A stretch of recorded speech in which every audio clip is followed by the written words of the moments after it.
अजीज दोस्तों, कुरान मजीद फुरकान हमीद ने नबी करीम सल्लल्लाहु ताला अलैहि वसल्लम के जो मनासब बयान फरमाए हैं, उनमें से एक मनसब हुजूर का ये बयान किया है कि वयुअल्लिमुकुमुल किताब वल हिक्मा, कि नबी पाक सल्लल्लाहु ताला अलैहि वसल्लम तुम्हें किताब की तालीम देंगे और हिकमत की तालीम देंगे। वयुअल्लिमुकुम मा लम तकूनु तअलमून, और जो जो तुम नहीं जानते वो सब मेरे हबीब तुम्हें सिखा देंगे। नबी पाक सल्लल्लाहु ताला अलैहि वसल्लम मुअल्लिम कायनात बनकर दुनिया में तशरीफ़ लाए। जिन जिन चीज़ों की इंसानियत को, बनी नो इंसान को, मुसलमान को हाजत और ज़रूरत थी, वो सारी चीज़ें हुज़ूर अलैहिस्सलाम ने सिखाई। अगर मैं दो लफ्ज़ों में बात को समेटूं तो महबूब ने वो जीने का तरीका सिखाया है जिस जीने में भी बड़ा मज़ा है, और महबूब पाक अलैहिस्सलाम ने वो जीने का तरीका सिखाया है जिस जीने के बाद मरने में भी बड़ा ही मज़ा है। हुज़ूर अलैहिस्सलाम की जो तालीमात हैं वो ज़िंदा और जावेद हैं। एक एक बात इंसान को ज़हनी तौर पर तवाना और फ़िक्री तौर पर जवान कर देती है। नबी रहमत अलैहिस्सलाम के इरशादात इतने आला हैं जो हर इंसान को, हर शख्स को शऊर ज़िंदगी अता करते हैं। आप अंदाज़ा फरमाइए, मज़दूर क्या समझता है अपने आप को? वो समझता है मैं नहायत गरीब आदमी हूँ, सुबह जाता हूँ, मुशक्क़त करता हूँ, पसीने में शराबूर रहता हूँ, हाथों पे छाले पड़ जाते हैं। लेकिन अगर हुज़ूर अलैहिस्सलाम की तालीमात को देखा जाए तो हुज़ूर फरमाने लगे, सबसे बेहतरीन खाना ही वो है जो तू अपने दो हाथों की मेहनत से कमा के खाता है। नबी करीम अलैहिस्सलाम ने उसको इतनी इज्जत दी कि मजदूर को फख्र होने लगा कि मैं मजदूरी नहीं कर रहा, मैं तो बड़ा अजीम आदमी हूँ।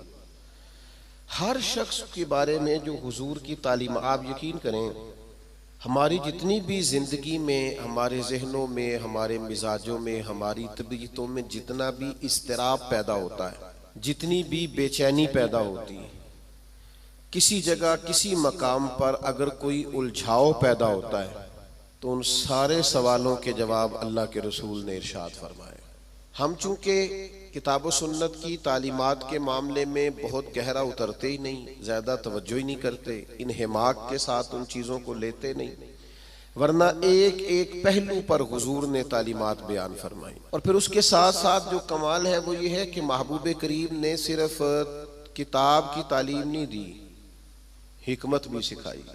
दानाई बड़ी नेमत है, हिकमत बड़ी सादत है, और नबी पाक सल्लल्लाहु ताला अलैहि वसल्लम हिकमत की तालीम इरशाद फरमाने वाले। हमारे यहाँ ना जल्दबाजी, बेचैनी, बेकरारी और फेमस होने का शौक़ और आगे बढ़ने का शौक़ और अपनी ज़िंदगी के अंदर तरह तरह की इंसान की उछलती और मचलती ख्वाहिशात, ये उसे हिकमत से दूर कर देती हैं। नबी पाक सल्लल्लाहु ताला अलैहि वसल्लम ने हमें जो हिकमत अता की है ना, वो इंसान को बुर्दबार कर देती है, उसकी ज़िंदगी में ठहराव आ जाता है। वो जिस मकाम पे भी होता है वो अपने आप को अल्लाह तबारक व तआला की ख़ास रहमत में शुमार करता है। उसे एक ख़ास किस्म का इत्मीनान क़ल्बी और इंशराह सदर नसीब होता है। देखें, एक ही काम है, उसे बेचैन होके कर लिया जाए फिर भी उसने हो जाना है, बेचैन होके कर लिया जाए, परेशान होके कर लिया जाए, उलझ के कर लिया जाए और उकता के कर लिया जाए तो काम फिर भी हो जाता है। लेकिन वही काम अगर सुकून से कर लिया जाए, ठंडक से कर लिया जाए, ज़रा मुस्कुरा के कर लिया जाए, ज़रा बुर्दबारी से कर लिया जाए, तो उसका नतीजा ये निकलता है कि इंसान ना सुकून में रहता है। हमारे यहाँ चूँकि दानाई नहीं होती तो जो बिल्कुल सही चीज़ होती है ना, उसका भी हम ऐसा उलट मतलब बयान करते हैं, ऐसा इनफिरादी मतलब बयान करते हैं कि वो सही बात भी बाज़-औक़ात ना गलत हो जाती है।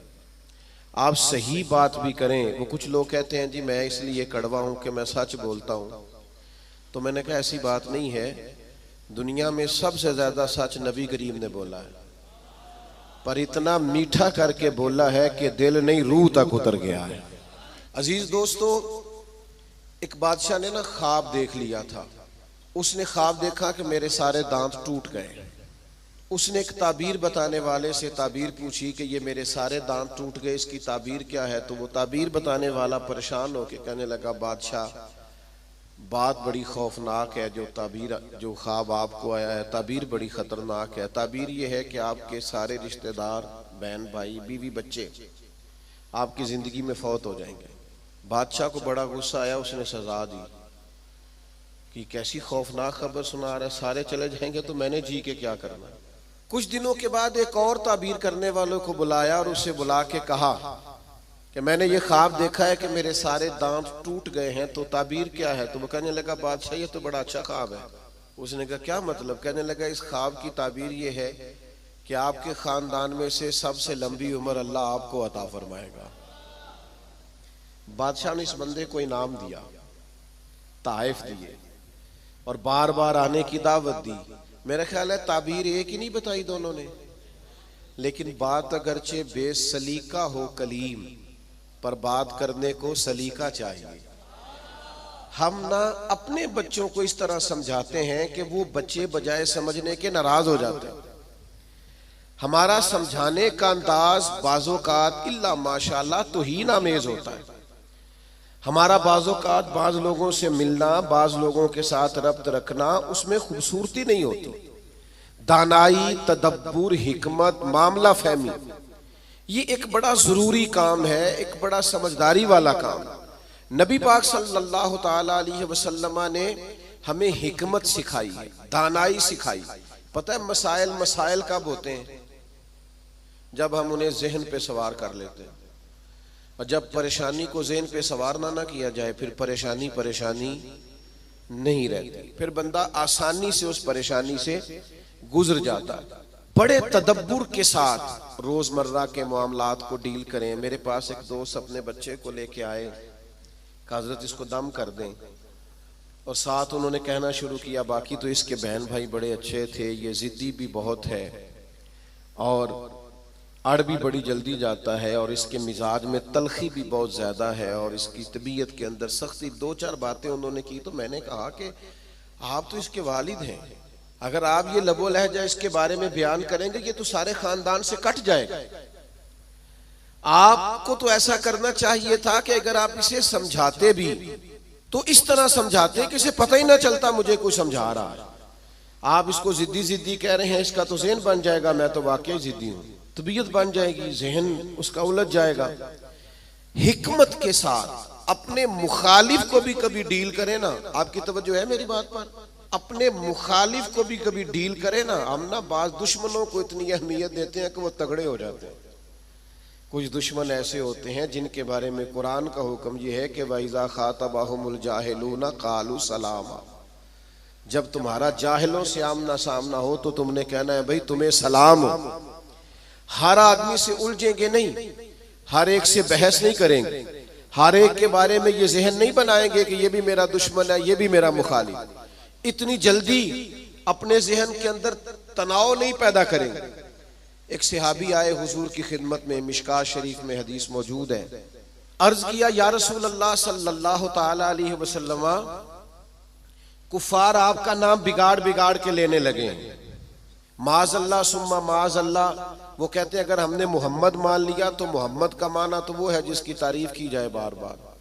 अब वो नाम बिगाड़ के माज़अल्लाह आपको बुरा भला कहते हैं। तो वो सहाबी आए थे और उन्होंने बड़ी खौफनाक तरीके से बात सुनाई। पर पता है हुजूर ने क्या फरमाया? फरमाया पता नहीं वो किसको गालियां दे रहे हैं, पता नहीं वो किसका नाम बिगाड़ रहे हैं, मुझे तो अल्लाह ने मोहम्मद बनाया है। अपने दुश्मन को भी आप हिकमत से डील करेंगे, आप देखेंगे कि आपको उसको इतना तवाना नहीं कर देना कि वो बाद में ज्यादा बड़ा मसला बन जाए। तो दानाई, तदब्बुर, हिकमत, मामला फहमी। यानी एक शख्स ने आके हुजूर की बारगाह में अर्ज किया, मैं इस शर्त पे कलमा पढ़ूंगा कि मैं नमाजें 2 पढ़ूंगा। ये सिर्फ हुजूर का इख्तियार है कि नबी पाक किसी को इजाजत दे दे, वरना किसी और का इख्तियार नहीं है। मैं फकत 2 नमाजें पढ़ूंगा। अगर आप इजाजत देते हैं तो मैं कलमा पढ़ता हूं। अल्लाह के हबीब ने फरमाया तो आ जा, दो ही पढ़ लेना। शारहीन हदीस ने लिखा है उसने 2 नमाजों की शर्त पे कलमा पढ़ा था, फिर वो तहज्जुद भी पढ़ा करता था। हमारे यहाँ ना लोगों को मौका ही नहीं दिया जाता मस्जिद आने का। ये कभी कभी कच्चे नमाजी आते हैं ना रमजान शरीफ में, तो पक्के नमाजी उन्हें घूरते हैं, कहते हैं तुसी आ गए हो फसली बटेरे, और भाई इन बच्चों को आ तो लेने दो और दुआ करो या अल्लाह मस्जिद आ गया है, अब मेहरबानी फरमा, इस पे रहमत कर, इसे पक्का नमाजी बना दे। लेकिन वो दानाई, वो खास हिकमत, वो मामला फहमी, वो हुस्न जो नबी पाक अलैहिस्सलाम ने हमें दिया है, हमें उस मामला फहमी को समझना चाहिए, हमें मौका देना चाहिए। देखिए जब सुलह हुदैबिया हुई ना, तो बाद शराइत ऐसी थी जो बड़ी मुश्किल थी सहाबा के लिए मानना। मसलन एक शर्त ये थी सुलह हुदैबिया, जब हुजूर ने कुफारे मक्का के साथ सुलह की, तो उसमें एक शर्त ये थी कि अगर कोई मुसलमान मक्के से मदीने आएगा अपने आका की इजाजत के बगैर, तो मदीने में उसे रखा नहीं जाएगा, वापस किया जाएगा। लेकिन अगर कोई मदीने से मक्का जाएगा तो मक्के वाले वापस नहीं करेंगे, यानी हम बंदा वापस करेंगे, वो वहां बंदा रख सकते हैं, लेकिन हमारा अपना भी आए तो हम उसे पनाह नहीं देंगे। अब ये शर्त बड़ी अजीब थी।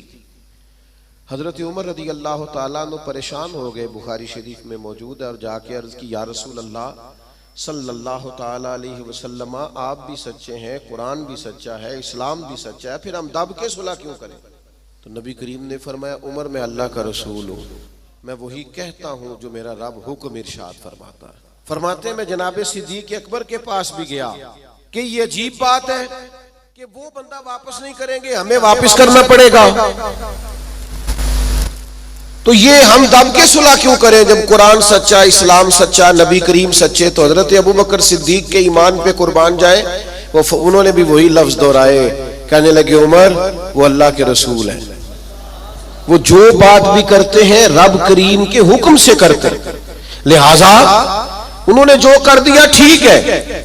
अब ये वो बज़ाहिर शर्त थी जिससे लग रहा था कि मुसलमान दब के सुलह कर रहे हैं, लेकिन आपको पता है सबसे ज्यादा फायदा इस्लाम को इस शर्त ने दिया।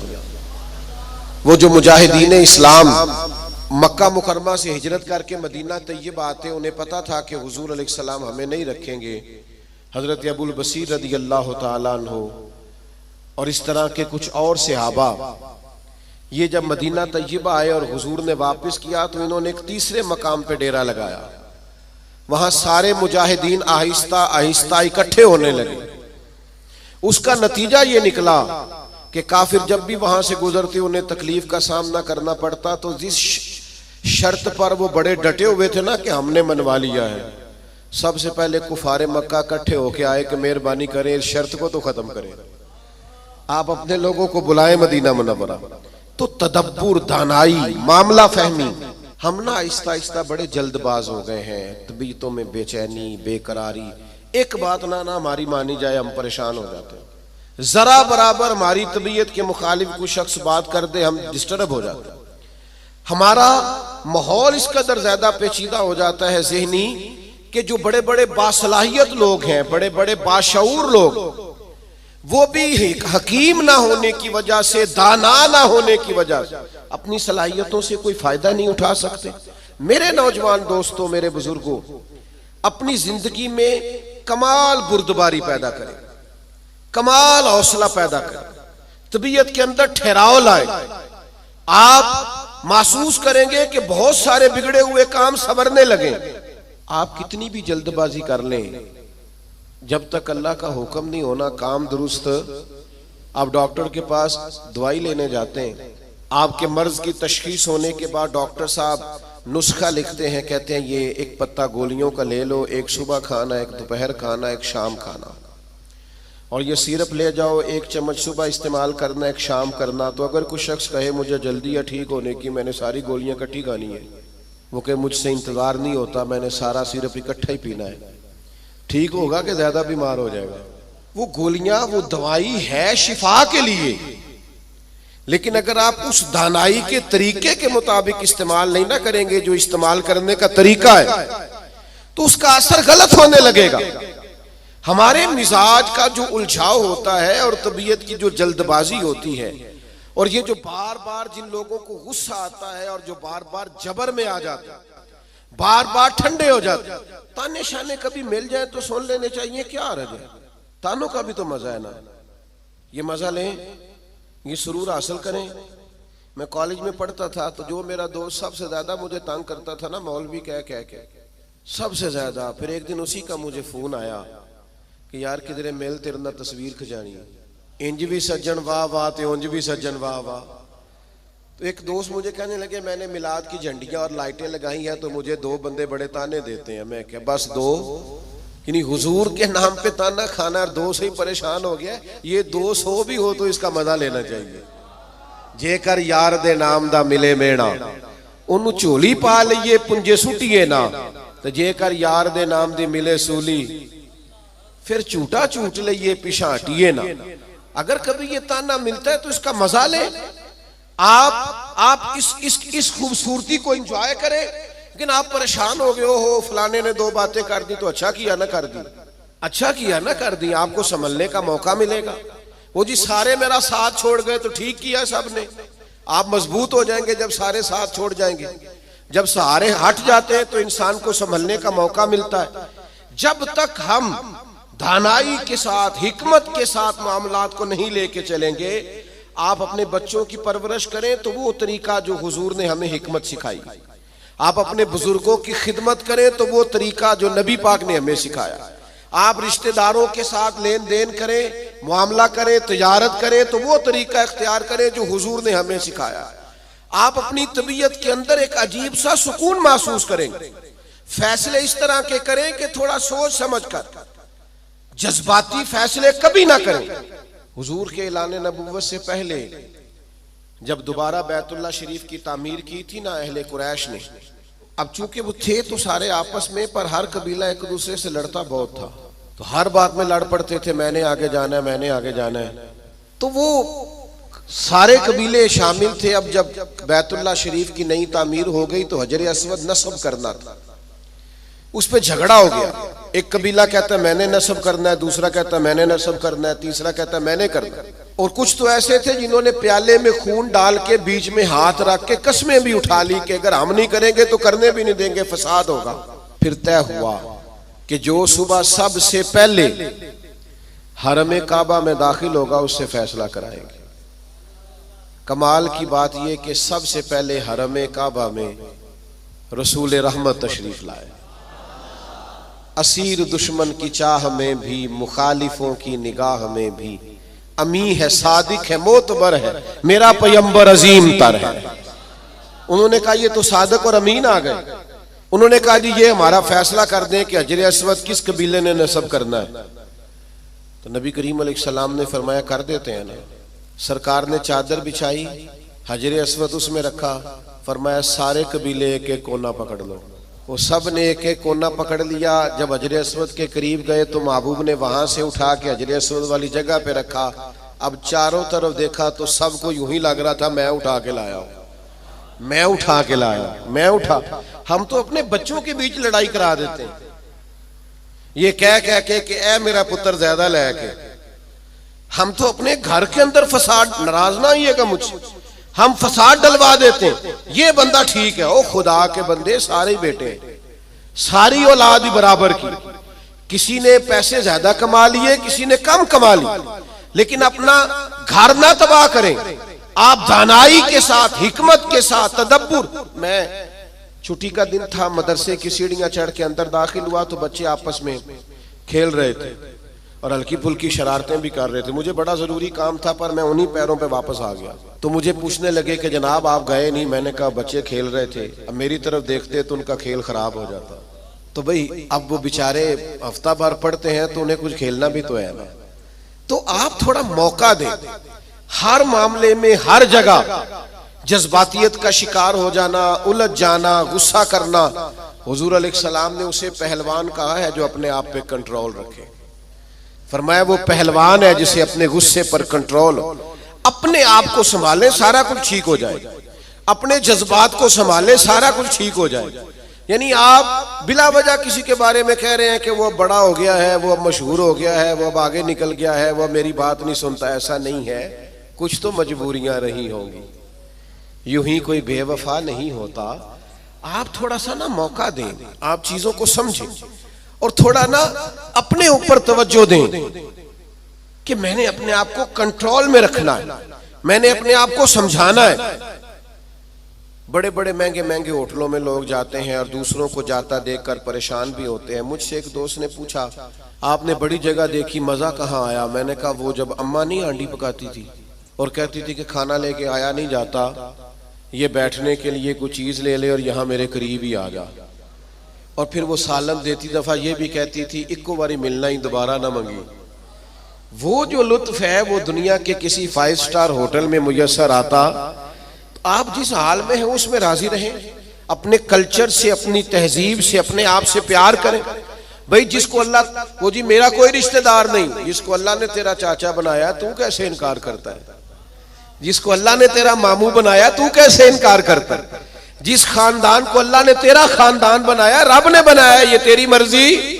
अल्लाह ने जहां जहां पैदा किया, उलझे नहीं, परेशान ना हो, अपने आप को तकलीफ में ना डालें, बड़ी समझदारी के साथ। पता है आपको, लोग जब लोगों को परेशान करते हैं तो परेशान कर देते हैं, चढ़ा चढ़ा के पागल कर देते हैं। वो लिखा है शेख ने कि एक ताजर की दुकान बड़ी अच्छी चलती थी, तो बाकी ताजरों ने सोचा कि इसे किसी तरीके से बेवकूफ कर दिया जाए, माज़अल्लाह अस्तगफिरुल्लाह, साजिश की। वो सुबह सुबह जब दुकान खोलने के लिए आया तो उसने सफेद इमामा पहना हुआ था और उसने नीले रंग का सूट पहना हुआ था। तो पहला ताजर ही उसे देख के कहने लगा, माशाल्लाह, सफेद लिबास पर आपका ये काले रंग का इमामा कितना प्यारा लग रहा है। उसने कहा, पागल हो गए हो, मेरा तो ये सफेद रंग का है। तीसरा भी मिला तो उसने कहा, काले रंग का इमामा कैसे लग रहा है? उसने यहां से आगे करके देखा कि तो वाइट है। फिर उसने कहा, चौथे ने कहा, पांचवें ने कहा, तो बंदा ज़हनी तौर पे उलझ गया। इतना उलझा कि सारा दिन दुकानदारी ना हो सकी, बल्कि बाद ने लिखा कि इस तरह के लोग तो दीवाने हो जाते। तब वो एक सियाने बंदे के पास गया, उसने कहा कि जनाब मैं ज़हनी तौर पे परेशान हूँ, ग्राहकों से भी लड़ता हूँ, आजमाइश बड़ी हो गई है, मसला क्या है? तो उन्होंने कहा, असल में तूने मुखालफों की बातें तवज्जो से सुननी शुरू कर दी। हाँ, मुखालिफिन की वो बात तवज्जो से सुननी चाहिए जो हमारी वो गलती बयान करे, लेकिन वो बातें जो चढ़ाने के लिए, उससे सरफे नजर किया जाए। अपने आप को आप कंट्रोल में रखें। ये नबी पाक अलैहिस्सलाम की दी हुई हमारे लिए हिकमत है। मैं दोस्तों से कहा करता हूं, मिलाद आए ना तो मिलाद में महब होके मिलाद मनाया करो। आपके ज़ौक शौक का बड़ा असर होना है दूसरों पर। अब सारी जिंदगी दलीलें पूछते रहना है मिलाद की, उम्र गुजर गई, अब तो तय है सारी चीजें, अब तो सिर्फ ज़ौक की जरूरत है। कौन कितने प्यार से करता है, कितने शौक से करता है, उस शौक की आदत तो दानाई हिकमत जो नबी करीम ने हमें अता की, उस हिकमत को समझें। बहुत ज्यादा मामला फहमी के साथ चीजों को लेके चले। जब नबी पाक अलैहिस्सलाम ने मक्का मुकरमा पर हमला फरमाया, फतह मक्का हुआ, तो हजरत साद इब्ने उबादा रदियल्लाहु ताला अन्हु के पास झंडा था। अलम बरदार थे हजरत साद बिन उबादा, जिसके पास झंडा होता था वो सबसे आगे होता था। तो हजरत साद इब्ने उबादा सबसे आगे थे और कायद थे। उन्होंने कोई एक ऐसी बात कर दी जो पॉलिसी के खिलाफ थी, तो बाज लोगों ने एहतजाज किया कि इनसे झंडा ले लिया जाए। अब उनकी कोई ऐसी बड़ी गलती भी नहीं थी, बल्कि गलती नहीं थी सिरे से, झंडा उनसे वापस लेना पड़ गया। लेकिन बंदे बड़े हसास थे, दीन के लिए उनकी खिदमात बहुत ज्यादा थी, उनकी जिंदगी के अंदर ये खूबसूरती थी कि हमेशा वफादार रहे वो। उनसे झंडा वापस लेना है। सहाबा ने अर्ज की, या रसूलल्लाह अब क्या करेंगे, बंदा भी बड़ा हसास है और मौका ऐसा आ गया है। तो नबी करीम ने फरमाया, ले लेंगे झंडा, कुछ भी नहीं होता। या रसूलल्लाह एक शख्स को मनसब से हटाना है तो परेशान तो होगा ना। फरमाया, कुछ भी नहीं होगा। अब लोगों ने देखा रसूल पाक की कमाल हिकमत को, अब लोगों ने देखा वो मिलाद वाले महबूब की दानाई, वो तदब्बुर, वो कमाल, वो फिरासत, वो हिल्म, वो बुर्दबारी, वो चीजों को पूरी गहराई से लेना। नबी करीम ने हजरत साद इब्ने उबादा को बुलाया और बुला के फरमाया, भी मेरा इरादा बन के आपसे झंडा ले लिया जाए। तो अर्ज की, या रसूल अल्लाह सल्लल्लाहु अलैहि वसल्लम जैसे हुक्म, लेकिन साथ ही हुजूर फरमाने लगे, बना इरादा ये है कि आपसे ले लिया जाए और आपके बेटे को दे दिया जाए। दुनिया में बाप सबसे ज्यादा तब राजी होता है जब वो समझता है मेरा बेटा बराबर का हो गया है, अब मेरी सीट पे बैठ। जिस बात से उन्होंने नाराज होना था उसी बात से वो सबसे ज्यादा राजी हो गए। या रसूलल्लाह मेरे बेटे को मिलेगा। तो मेरे अजीज, मामला फहमी, तदब्बुर, हिकमत, ये नबी करीम ने हमें सिखाई है। आप अपने दोस्तों के दरमियान, अपने घर के दरमियान, अपने माहौल के बीच इस तरह के दाना हो जाएं कि कभी भी आप मायूसी ना फैलने दें। कोई कमजोर हो रहा है, कोई उलझ रहा है, कोई गुर्बत से, बीमारी से, आजमाइश से परेशान है, तो आप इस कदर दानाई का मुजाहिरा करें कि लोगों को सुकून नसीब होना शुरू हो जाए। लोग वहां से निकलना, हमारे बुजुर्ग फरमाया करते कि अगर तुमसे कोई तल्ख बोलता है ना तो ये ना कहा करो मुतकब्बिर बहुत है, कहा करो हो सकता है बेचारा बड़ा परेशान हो सकता है बीमार हो सकता है कहीं कमजोरी आ गई। जब तक आप दानाई के साथ चीजों को नहीं लेते, हिकमत के साथ आप मामलात को नहीं देखते, उतनी देर तक चीजें बेहतर नहीं हो सकती। आप इस दानाई के साथ चलेंगे, तदब्बुर के साथ चलेंगे, हिकमत के साथ चलेंगे, तो आप महसूस करेंगे आपने। आप देखिए ना, कौन सा जुल्म है जो मक्का मुकरमा में सहाबे किराम पर नहीं हुआ। उनके वजूद पर गरम पत्थर रखे गए, उनको दुर्रों से मारा गया, और जो गुलाम थे उन पर तो सख्तियां और भी ज्यादा थी। लेकिन आपको पता है ये नबी पाक अलैहिस्सलाम की हिकमत का कमाल है कि हुजूर ने एक मिनट के लिए भी किसी को मायूस नहीं होने दिया। हुजूर ने हर मौके पर उनके दिल को तसल्ली दी, राहत दी, उन्हें परेशान नहीं होने दिया, बल्कि वो उस तकलीफ को सहते थे तो उन्हें लुत्फ आता था। इसलिए कि वो फजाइल जो अल्लाह के रास्ते में तकलीफ बर्दाश्त करने के हुजूर ने बयान किए थे, वो अच्छी तरह से इंशराह सदर थे, उनको जान गए थे। हमारी बेचैनियां, हमारा उलझाओ, बात बात पे झगड़ा करना, वो हमारा मुखालिफ एक बात करके चुप कर जाता है, हम सारा वक्त उसे जवाब देने में जाया कर देते हैं। ओ खुदा के बंदे, और बड़े बड़े लंबे चौड़े काम है करने वाले, बड़ी बड़ी ड्यूटियां सर अंजाम देनी है, मुआशरे में बड़ा इनकलाब बर्पा करना है। हजरत सदरुल शरिया रहमतुल्लाह अलैह का कौल मुझे एक जगह मिला। वो जब अपने शागिर्दों को पढ़ाने के लिए बिठाते थे ना मसनद तदरीस पर, तो फरमाते थे बेटा जब तुम घर से नाराज आओ तो क्लास में पढ़ाने के लिए ना बैठना, पहले जरा अपना मूड फ्रेश कर लेना, तबीयत को ताज़ा कर लेना, फिर तालिब इल्मों को पढ़ाना। ये ना हो गुस्सा किसी और का हो और निकल किसी और पे जाए। ये बुजुर्गों की दानाइयाँ, उनकी मामला फहमी, उनका तदब्बुर, और फिर ये हिकमत आगे आई। जब हज़रत सिद्दीक़ अकबर रज़ी अल्लाह तआला अन्हु को नबी पाक के विसाल के बाद कहा गया ना कि आप ये लश्कर रवाना ना करें अभी मुसलमा कज़्ज़ाब के खिलाफ, हालात को दुरुस्त हो लेने दें, तो हज़रत सिद्दीक़ अकबर की आप दानाई देखिए। फरमाया जिस लश्कर को हुजूर ने रवाना किया वो हर सूरत जाएगा। जब इतना बड़ा लश्कर निकला ना मदीना मुनव्वरा से हुजूर के विसाल के बाद, तो वो जो आंखें खोल रहे थे ना कि पता नहीं क्या हो जाएगा, उनको ये भी बात उन पर बड़ा असर उसने डाला कि अगर इतने लोग बाहर निकल गए हैं तो पता नहीं कितनी फौज बाकी मौजूद है। वो उनको एहसास पैदा हुआ आपकी कमाले दानाई, फहम व फिरासत, उसने हालात बदल के रख दिए। तो नबी पाक ने हमें इल्म सिखाया, हुजूर ने हमें हिकमत सिखाई। नबी पाक सल्लल्लाहु ताला अलैहि वसल्लम ने जिंदगी में ठहराव लाने के हमें तरीके बतलाए। नबी पाक अलैहिस्सलाम ने हमें बुर्दबार किया, लेकिन हम इस कदर ज्यादा आजमाइश का शिकार हैं।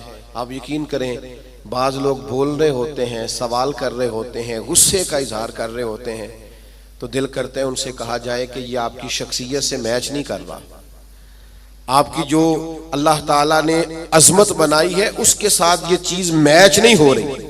हम जब तक मामला फहम नहीं होते, जब तक समझदार नहीं होते, हमारे पास तालीम हो, हुनर हो, हम कर कुछ नहीं सकेंगे। आप जरा चीजों को लें, जरा थोड़ा सा उनको मौका दें।